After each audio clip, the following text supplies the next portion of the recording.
Hello folks, my videos this week have been talking about the very mild weather that we've had in the last few days, and also on the El Nino that may be going to develop through 2012. And these two things, the mild weather and the El Nino, have inspired me to do a video looking at the winter of 97-98 and the very warm February that we had that year and also the very cold and very wet weather that we had in the April of 1998. Now, really, before we go any further, the main thing to talk about with the winter of 97-98 was the very intense El Nino that went on that year, and that really was an exceptional El Nino that we saw in 97-98. It was the strongest, most intense recorded El Nino of all time, certainly of the 20th century. So it really was an incredibly intense El Nino that winter, and that really was the driver for the weather patterns that we saw across the world during that period. Now, for the Atlantic, we actually see that in February 1998, the sea surface temperature anomalies were showing quite a warm tropical Atlantic and a cold mid-Atlantic, and then a warm band again up towards Greenland. Now, this is called the tripole, and this is actually a very good indicator for a cold winter normally for the British Isles and for Europe and for North America as well. Usually when we have these bands of warm, cold and warm, it is a good indication that the winter will be pretty cold with a negative NAO, and that means that low pressure will be tracking to the south and high pressure will be blocking up to the north. So in normal circumstances, this would probably have been a cold winter for us and for much of Europe, but this El Nino was the driving factor, and that really overrode everything else. And although the Atlantic was set up for a negative NAO, in fact did see a negative NAO that winter, there wasn't much in the way of zonal weather and low pressure around Iceland, high pressure around the Azores. There wasn't a great deal of that going on, but this area of warm weather across the Pacific, the El Nino, was enough to produce a big blocking feature across many central parts of Europe, and that was the reason that the weather was so mild for us that winter. It wasn't particularly that the Atlantic was set up for a positive NAO, it was more the fact that the El Nino forced the pattern. So as we start off through that winter, and we start off with December 1997, this is the 1st of December 1997, we do see that we actually have quite a good pressure pattern here for a cold winter. You look at this and think that we may be in for a cold winter, certainly cold start to winter, because we've got the blocking out of high pressure over Iceland, and we've got a cold northerly wind digging down across the country. And this progressed through the first part of the month, so that by the middle of December 1997, we were seeing this big blocking out of high pressure over Scandinavia, and these easterly winds were feeding in a bitterly cold spell through the middle of December. So yes, it does look as though the tripole in the Atlantic is driving the pattern here for the start of the winter, and it was a cold start to winter, but that El Nino did strike back, and as we went towards Christmas we got a very stormy spell of weather setting up. So you may remember that over the Christmas of 1997 we really did see some very severe stormy weather across many parts of the country. We did see a stormy spell on Christmas Eve into Christmas Day, and a number of places were without power on Christmas Day actually from this deep storm system here, and that stormy weather continued through into the start of 1998. So the start of 1998 was very, very stormy, with these deep areas of low pressure running in off the Atlantic and these intense areas of low pressure to North Scotland. But notice here, even now, the Azores high is quite weak, so this isn't a classic zonal pattern really. The Azores high is not really dominating this, and we do have high pressure blocking up to the north as well. So as I say, the Atlantic was quite well set up for a cold winter, but it's the El Nino that was driving the pattern. Now, as we went on towards the middle of January, we did start to see the El Nino really starting to force the pattern, and we saw this big area of high pressure building across Central Europe, and we started to pump up these very warm south to southwesterly winds across the country, winds coming all the way up from North Africa. So this was a very mild spell through the middle of January. This is actually the 10th of January 1998, and temperatures up to 14 or 15 Celsius were widespread, and that really is quite exceptionally warm for January. We did see a few date records broken in quite a number of places.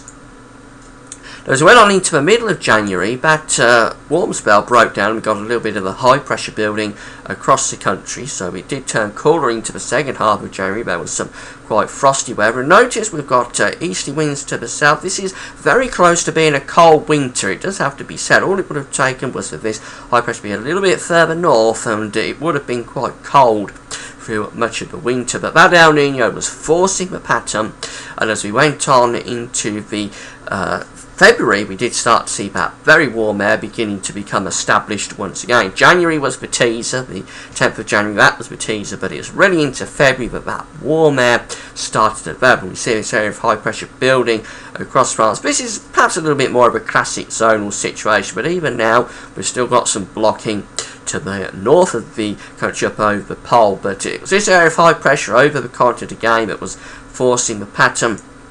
And it was really once we went from the 12th onwards that we started to see that exceptionally mild air beginning to develop. So there's the high pressure blocking over the continent, and we're bringing up these very, very warm south or southwesterly wind. Now, northwestern Scotland saw a lot of rain through this pattern. Keep an eye on this black line here. This is where the jet stream is. There was a weather front running along this line. It was exceptionally wet to the northwest of Scotland. But for the south, it was really the warmth that was the impressive thing. And as we went on into the 13th, this is when the temperatures were really at their peak. See this warm weather pushing up from the south, and it was exceptionally warm across many parts of the country. Temperatures got up to 19.7 Celsius across parts of Greenwich and into London. That was a new February record, an all-time February record, and temperatures on the 13th of 17, 18, 19 Celsius were widespread across many parts of England and Wales. And the unusual thing about this was not only was it very warm, it wasn't cloudy, it was sunny as well. Normally when it's warm in winter you expect it to be quite cloudy. That wasn't the case with this spell. It was very, very sunny, so it was gloriously sunny, and it was very warm, almost summer-like temperatures, and it really was an exceptional spell. Now, as we went on into Valentine's Day of 1998, we continue with that southerly wind, and we continue to have a weather front very close to northwestern Scotland, producing copious amounts of rain. But this southerly wind was bringing the air all the way up from North Africa, and as I say, it really was exceptionally warm, with temperatures again on the 14th widely up to 17, 18 or 19 degrees.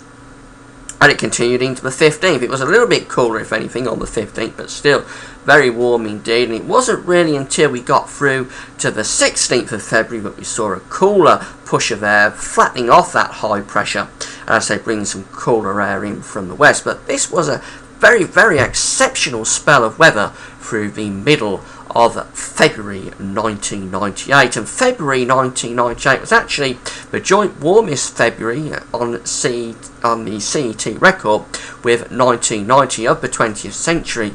You have to go back to 1869, would you believe, to get a February that was warmer than this. And as I say, it was with 1990 the joint warmest February of the 20th century.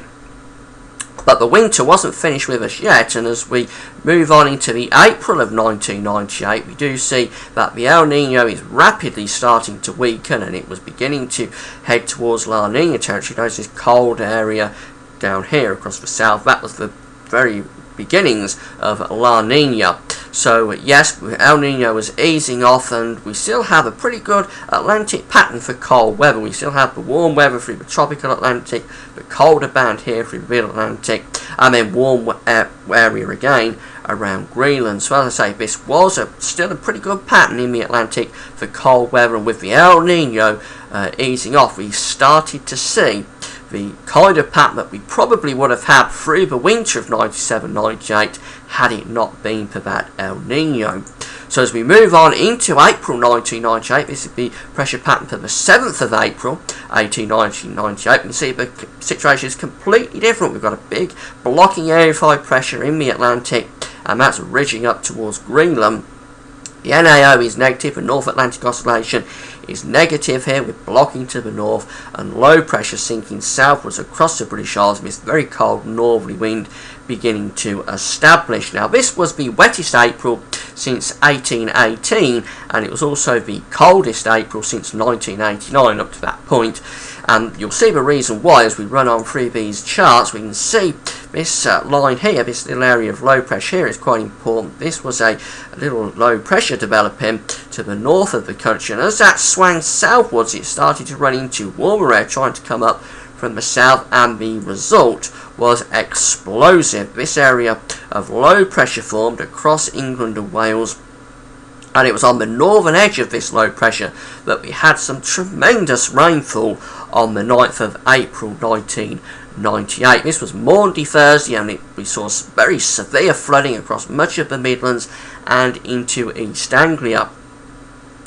Now, many rivers of the Avon and the Nen and other rivers across the Midlands and into East Anglia burst their banks, as we saw between 50 and 80 millimetres of rain falling widely. And the reason was that we had warm air trying to come up from the south. We had this very, very cold air coming down from the north, feeding that low pressure. There was a weather front through the central parts of England. And that weather front produced a slow-moving band of intense rain and thunderstorms. Now, I remember this quite well because where I live, I recorded 56 millimetres of rain on the 9th of April 1998. It remains the heaviest rainfall I've ever recorded in a single day. But what was most unusual about this was that the rain fell in a very short space of time. Most of that 56 millimetres actually fell between 10 o'clock in the morning and 1 o'clock in the afternoon. After 1 o'clock in the afternoon, that was very little rain, only another 5 or 6 millimetres really fell here. But it was really about 3 hour period from 10 till 1 that we saw some tremendous rainfall. And that rainfall did produce very severe flooding. As I say, many of the rivers through the Midlands and East Anglia burst their banks. The Avon and the Nen were particularly badly affected, and we saw, unfortunately, we did see very severe flooding through the towns of Leamington, Warwick and Northampton, and unfortunately there were 6 deaths in places, so it really was a very severe spell of weather. Now, as we went on through the Easter period, the low pressure moved away to south, then we opened the floodgates to these very cold north or northeasterly winds. And that gave many of us a white Easter. There was quite a bit of snow around through that Easter weekend and some hard frost as well. And the cold weather carried on through into the 12th and then on into the 17th. It remained very cold through that middle period of April with, again, northerly or northeasterly winds bringing in snow and night frost to many places. In fact, there were some really heavy snowfalls across northern England and North Wales with several inches of snow, particularly over the higher ground. And it wasn't really until the end of April, until we got to the last week of April, that the pattern changed again and we started to pull up a southerly wind, and spring finally arrived and it turned milder. But it just goes to show you that even when you have a very warm February, it doesn't necessarily mean that winter's finished with you. Once you go on into March and April, you can still get very cold weather, you can still get a lot of snow, and yes, you can get some tremendous rainfall as well if you have air masses battling it out. Particularly if you've got a very cold air mass battling with a milder air mass, you can get tremendous amounts of rain in the spring. So I thought you'd enjoy this little look at the winter of 97, 98. I hope it's brought back some memories. I hope they're not too unpleasant, those memories. I hope you didn't have a river running through your living room in the April of that year. If you did, then very sorry about this video bringing those memories back. But anyway, I hope it was interesting. And if you'd like me to do more of these historical videos, do drop me a line in the comment box or give me a thumbs up and let me know that you enjoy these look backs at past weather events. That's it from me for now.